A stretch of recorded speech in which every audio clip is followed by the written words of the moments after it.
If you are unable being the operative word, to believe in what I say, to believe in that truth is God,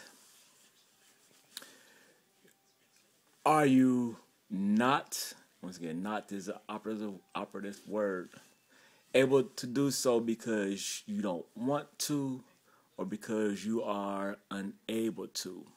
Because as you search it in your mind, as you perceive it in a way that you are able to perceive, it just doesn't make sense to you. It just doesn't feel right to you. It isn't something that you see.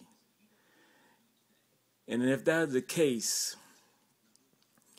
if you really say you can't, and it's beyond that you don't want to, because if you say you don't want to, then we can have a discussion as why. And you say, well, because you believe something else. And then I will say, well, that's something else, just as what I say can only be verified, validated, and vouched for by truth.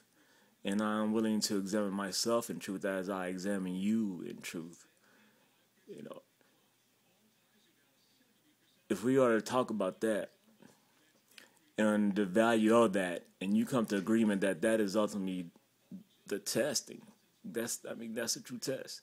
That's what is necessary to discern between everything, any and all things. The difference, whether it's size, it's colors, it's shape, it's whatever, it has to be differentiated by truth. The truth of what it is, the truth of what it isn't, what it could be, what it should be, what it may be. Haiti.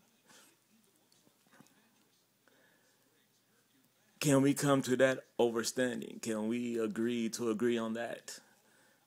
Or what is that we will be agreeing to disagree on? Will we be agreeing to disagree on truth?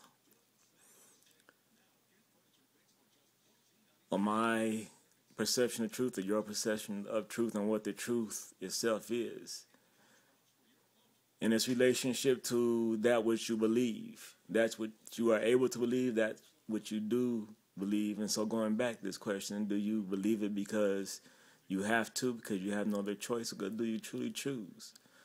Look how do you truly understand our existence and those little things that we truly choose, that we have choice of? This human body in all its manners and ways, the mind, the brain, the eyes, how they work, how they don't work, the separation, the conjoining. I mean, really, what do you really have control of? And if you have not full control, if there exists something that you don't have control of, then how do you say that you have control? Because what it means is that you don't have 100% control. If you don't have 100% control, if it's just 1%, if it's just 0.999 forever in eternity, then you still ultimately don't have control. There's something that is there that you can't control. It controls you. And so we look at some religions. The question is, can you be punished for that which you don't have control of? That small little fracture.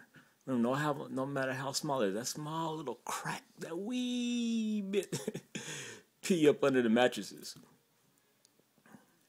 How can you punish for that? You have no control over that. You don't have it. And there's nothing you can say to show otherwise, because the truth says you don't have control. And if I did not speak the truth,